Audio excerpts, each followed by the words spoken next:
تو اس کے بعد جو حکومت آتی ہے ان کی کیا فارن پالیسی ہوگی, جو سارے معاہدے MOUs سائن کر رہے ہیں کیا یہ واقعی میں امپلیمنٹ ہوتے ہیں یا نہیں ہوتے. اور دوسری چیز علینا, ہمارے کچھ ہیں آؤٹ اسٹینڈنگ ایشوز ابھی بھی بنگلہ دیش کے ساتھ. اسحاق ڈار صاحب جب گئے اس کے بعد میں پڑھ رہی تھی کہ جو بنگلہ دیش کے فارن سیکرٹری ہیں انہوں نے ایک پریس کانفرنس کی اور اس میں انہوں نے کچھ ایسے ایشوز ہیں دوبارہ سے دہرائے. معافی کا معاملہ ہے, کچھ پیسوں کا معاملہ ہے, 1971 سے آؤٹ اسٹینڈنگ کچھ پیمنٹس ہیں جو بنگلہ دیش کہتا ہے کہ پاکستان نے ہمیں دینے ہیں. تو یہ ایک ایشو بن سکتے ہیں. تو میرے خیال سے پالیسی اور ڈائریکشن ٹھیک ہے, ابھی دیکھنا پڑے گا کہ آگے جا کے یہ پالیسی اور ڈائریکشن جو ہے اس کا کیا نتائج بنتے ہیں.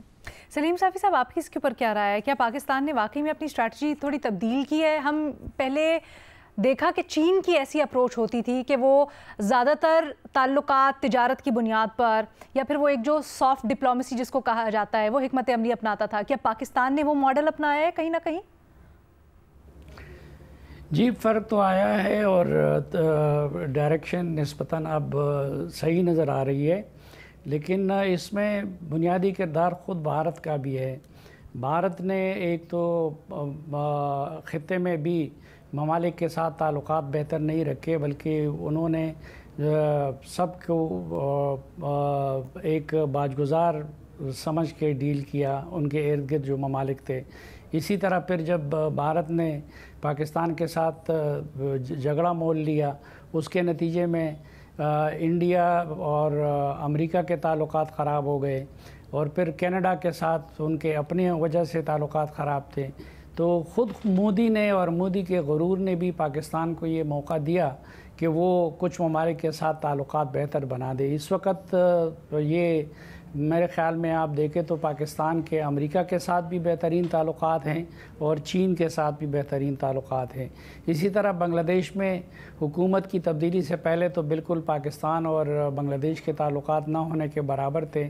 اب ان کے ساتھ بھی روابط بنائے جا رہے ہیں, لیکن اس میں بے نظیر سے اتفاق کرتا ہوں کہ ہمیں ذرا کاشس رہنا چاہیے, کیونکہ یہ ابھی وہاں پہ نگران حکومت ہے اور بعد میں کوئی بھی حکومت آ سکتی ہے. جس طرح انڈیا نے صرف خالدہ ضیاء پہ اکتفا کیا تھا, تو جب خالدہ ضیاء چلی گئی تو انڈیا کا وہاں سے سارا سب کچھ اکڑ گیا. تو کہیں ہمارے بھی ایسا نہ ہو, اور یہ اچھی بات ہے کہ وہاں جا کے اسحاق ڈار نے جماعت اسلامی کے امیر سے بھی ملاقات کی, خالدہ ضیاء سے بھی ملاقات کی اور باقی لوگوں تک بھی رسائی کی. لیکن بنیادی سوالات ابھی بھی ہمارے سامنے یہی ہے کہ وہ پڑوسی ممالک جن کی وجہ سے پاکستان متاثر ہوتا ہے, کیا ان کے ساتھ ہمارے تعلقات بہتر ہیں؟ تو اس میں افغانستان کا آج بھی ہمارے سامنے بہت بڑا چیلنج موجود ہے, اور افغانستان کے ساتھ تعلقات خوشگوار نہیں ہیں. تو اس پہ جب تک اگر آپ کے امیجیٹ پڑوسیوں کے ساتھ تعلقات بہتر نہ ہوں تو دور دراز کے ممالک کے ساتھ تعلقات کی بہتری کا کوئی خاص نتیجہ نہیں نکلتا. سلیم صافی صاحب, یہ بات بڑی اہم کی ہے آپ نے, کیونکہ ابھی حال ہی میں تو یہ بتایا جا رہا ہے, بلکہ دعویٰ کیا جا رہا ہے کہ افغانستان سے تعلقات بہتر ہوئے ہیں, پھر وہ جو چین درمیان میں ثالثی کر رہا ہے اس کی وجہ سے توقع کی جا رہی ہے کہ مزید بہتر ہوں گے. بٹ آپ سمجھ رہے ہیں کہ ابھی بھی تشویش کی بات ہے؟ نہیں, ایک تو میرے خیال میں یہ چین کی ثالثی کی بات یہ ایسے ہی ہے, جو لوگ ڈیل کرنے والے ہیں وہ پاکستان کے ساتھ بائیلیٹرل اپنا معاملہ کر رہے ہیں اور چین ان کے ساتھ اپنا کر رہا ہے. لیکن تینوں ممالک نے مل کر جوائنٹلی, کیونکہ یہ پہلے پاکستان کے وزیر خارجہ اور امیر خان متقی وہ چین گئے, اور اب چین کے جب وزیر خارجہ افغانستان آئے تھے تو پاکستان کے وزیر خارجہ بھی ادھر گئے تھے. لیکن ادھر کوئی ایسا معاملہ نہیں ہے کہ پاکستان اور افغانستان کے بیچ میں چین ثالثی کر رہا ہے. بلکہ چین زیادہ تر افغانستان کو پاکستان کے اینک سے اور پاکستان کے آئینے میں دیکھتا ہے. تو وہ مسئلہ جس کی وجہ سے پاکستانی حکومت کو اعتراض ہے طالبان کی حکومت پہ, تو اس کا ابھی تک کوئی حل نہیں نکلا ہے, ورنہ وہ طالبان کے لیے اس مسئلے پہ ڈیلیور کرنا اتنا آسان ہے. دہشت گردی بیسکلی. جی جی. تو سر یہ تو کہا جا رہا تھا کہ جیسے ابھی بات چیت بھی ہو رہی ہے, پھر ہم نے بھی کابل جانا ہے, وہاں پر اس معاملے کے اوپر بھی بات چیت ہوگی, اور خاص کر وہ جب سہ فریقی ایک پوری کی پوری گفتگو ہو کر اعلامیہ آیا اس میں دہشت گردی کا بھی ذکر تھا. نہیں جی بالکل، وہ تو افغانستان کی حکومت کی اسٹیٹڈ پالیسی تو یہی ہے، اور کہتے تو وہ یہی ہیں کہ ان کی سرزمین کسی کے خلاف بھی استعمال نہیں ہوگی، اور وہ یہ ماننے کو تیار بھی نہیں ہے افغانستان کی حکومت کے پاکستان کے اندر جو طالبانائزیشن ہے اس کے پیچھے افغانستان کی حکومت ہے۔ تو یہ تو ان کی اسٹیٹڈ پالیسی وہی ہے، لیکن پاکستان کا موقف یہی ہے کہ جو کچھ پاکستان میں ہو رہا ہے تو اس کے تانے بانے افغانستان سے ملتے ہیں۔ آپ نے بڑی اہم بات کی ہے، میں چاہتی ہوں میں سرکل بیک کروں آپ کے پاس اس کے اوپر، مزید جو اس سلسلے میں حکمت عملی ہے وہ بھی آپ سے ذرا پوچھوں، لیکن بھٹی صاحب کو پہلے شامل گفتگو کرتے ہیں۔ بھٹی صاحب آپ بتائیے گا کیا سمجھتے ہیں، پاکستان نے بلکہ پہلے بھی اس طرح سے دیکھا ہے کہ کئی دفعہ بہتر ہو جاتے ممالک کے ساتھ تعلقات، لیکن پھر ایسے کچھ موڑ آتے ہیں کہ ہم اس کو سسٹین نہیں کر پاتے۔ اس بار جب ایک لارجر اسکیل کے اوپر پاکستان یہ دیکھ رہا ہے کہ اچھے تعلقات ہو رہے ہیں، ایفرٹس بھی ہو رہی ہیں، تو اس کو دیرپا اور مستحکم کس طرح سے کیا جا سکتا ہے؟ میڈم شیخ، آپ کے بنیادی سوال اور اس سوال جو ابھی آپ نے کیا دونوں بڑے اہم سوال ہیں، لیکن ان دونوں اہم سوالوں سے پہلے آپ سے ایک گلہ ہے، اور وہ گلہ یہ ہے کہ ہم اسحاق ڈار صاحب اور بنگلہ دیش کے دورے کو مسلسل ڈسکس کیے جا رہے ہیں، حالانکہ دوسری طرف میرے محبوب قائد کی محبوب بیٹی جاپان گئی ہوئی ہیں، اور ان کے دورہ جاپان کی دھومیں مچی ہوئی ہیں، 30 رکنی وفد کی دھومیں ہیں، خصوصی طیارے کی دھومیں ہیں، دورے کی اشتہاری مہم کی دھومیں ہیں، اور دوسری طرف ہم تو بنگلہ دیش سے تعلقات بہتر کر رہے ہیں، لیکن دوسری طرف ملک کا سب سے بڑا صوبہ پنجاب جو ہے جاپان بننے جا رہا ہے۔ پنجاب بنے گا جاپان، کیا اب یہ ہے اونچی دکان اور پھیکا پکوان، یا کیا بات کروڑوں کی اور بات پکوڑوں کی؟ تو یہ بڑا اہم دورہ ہے، جی بڑا اہم دورہ ہے، کمال کا دورہ ہے، پکوڑوں کی جی بات کروڑوں کی۔ اور مریم نواز صاحبہ، یہ میں نے نہیں کہا، میڈم شیخ نے کہا ہے، تو اچھا، لیکن واپس آتے ہیں میڈم شیخ نے اپنے پورے انٹروڈکشن میں صرف بنگلہ دیش کے دورے کے اوپر نہیں بلکہ پوری کی پوری ایک تاریخ بتائی کہ پاکستان کس طرح سے مختلف دورے کیے، نہ صرف اسحاق ڈار صاحب نے بلکہ باقی سفارتکار جن کی بڑی کوششیں ہیں، اور پھر وزیر اعظم خود بھی گئے۔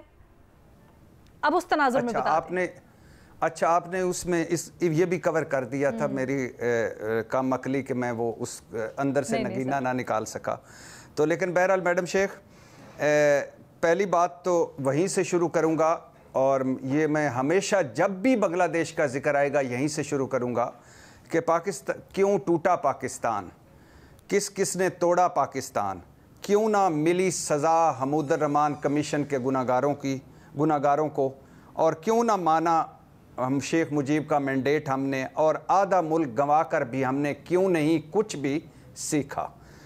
دوسری بات میڈم شیخ، یہ اب ہماری فارن پالیسی، میں تو ابھی نہیں اس پہ بارے میں کوئی خوش فہمی پال سکتا کہ ہماری فارن پالیسی کی ڈائریکشن سیدھی ہو گئی ہے یا ہماری فارن پالیسی کوئی سیدھی جا رہی ہے، بالکل بھی نہیں اس پہ میں اس کو نہیں لے سکتا، کیونکہ اسحاق ڈار صاحب وزیر خارجہ ہیں جن کو فارن پالیسی کا ککھ پتہ نہیں ہے۔ یہ اللہ کا خاص فضل ہے، ہماری خوش نصیبی ہے، اور آپریشن بنیان المرصوص مطلب مارکہ حق کے بعد پاکستان کا دوسرا جنم ہے کہ اللہ نے بڑی کامیابیاں عطا کی ہیں تھوڑے سے عرصے میں اس ملک کو، اور اس میں جس نے جو بھی کیا اس کا الٹا کام سیدھا ہوا۔ تو میڈم شیخ، بہت عرصے کے بعد، خوشی کی بات یہ ہے کہ بہت عرصے کے بعد پہلی بار ہمارے امریکہ سے تعلقات بہتر ہیں اور بھارت کے بہتر نہیں ہیں، اور بہت عرصے کے بعد ایران اور پاکستان قریب آتے دکھائی دے رہے ہیں، اور بھارت ایران تعلقات میں سرد موری بڑھتی جا رہی ہے، اور بہت عرصے کے بعد بنگلہ دیش بھارت کے اثر و رسوخ سے آزاد ہو رہا ہے، اور بہت عرصے کے بعد بنگلہ دیش بھارت دور دور ہیں اور پاکستان اور بنگلہ دیش قریب قریب ہیں۔ اور میں یہ نہیں مانتا کہ اگلی حکومت آئے گی تو بالکل اگلی حکومت حسینہ واجد کی نہیں آ رہی، یہ طے ہے۔ حسینہ واجد جو نفرتیں بو گئی، اگلی حکومت اس کی نہیں ہے، خالدہ ضیاء کی ہے یا کسی کی مخلوط حکومت ہے تو وہ پاکستان کے ساتھ ہی چلے گی۔ تو اگلی حکومت تک کم از کم ہمارے پاس ٹائم ہے، پاکستان اور بنگلہ دیش کو۔ اور میڈم شیخ بہت عرصے کے بعد ہم اس جگہ پر کھڑے ہیں جہاں سے روس، چین، امریکہ تینوں سے تعلقات بہتر سے بہتر ہو سکتے ہیں، اور بہت عرصے کے بعد خطے میں پاکستان کا کردار نمایاں ہو رہا ہے، اور بہت عرصے کے بعد دنیا بھارت اور پاکستان کو برابری کی آنکھ سے دیکھ رہی ہے، اور بہت عرصے کے بعد ہم اس پوزیشن میں ہیں کہ اگر ہم نے درست فیصلے کیے، اگر ہم نے درست موقع پر درست فیصلے کر لیے، تو نہ صرف خارجہ محاذ پر بڑی کامیابیاں مل سکتی ہیں بلکہ داخلی اور خاص طور پر معاشی محاذ پر بھی بہت کچھ حاصل کر سکتے ہیں۔ بھٹی صاحب یہ درست فیصلوں کو ذرا ڈیفائن کر دیجئے گا۔ جی، درست فیصلے امریکہ چین میں توازن، درست فیصلے افغانستان ایران سے جو تعلقات ایک اس وقت بہتر کی طرف بھی جا سکتے ہیں، دوسری طرف بھی جا سکتے ہیں، ان کو لے کر چلنا، درست فیصلے ایسے کہ بھارت سے ہمارے تعلقات اب نارمل ہونے کی طرف جانے چاہیے، یعنی ہمیں بہتری کی طرف جانا چاہیے۔ درست فیصلے جو بھارت کا وہ جس نے جو پانی بند کیا ہے، وہ جو دہشت گردی ہو رہی ہے، وہ جو داخلی نفرتیں ہیں، وہ جو معاشی ہمارے چیلنجز ہیں، ہم بالکل بھی یہ ذہنوں میں رہے کہ میرا ایک دوست، آخری بات کر رہا ہوں میڈم شیخ، میرا ایک دوست جس نے اسی ملک میں ایک فیکٹری لگائی اور سال کے بعد اس کو بجلی کا کنیکشن ملا، 27 محکمے اسے بھگتنے پڑے۔ تو یہ ساری چیزیں اندرونی طور پر اگر ہم باہر سے کوئی دنیا آتی ہے تو کیا کرے گی آ کر؟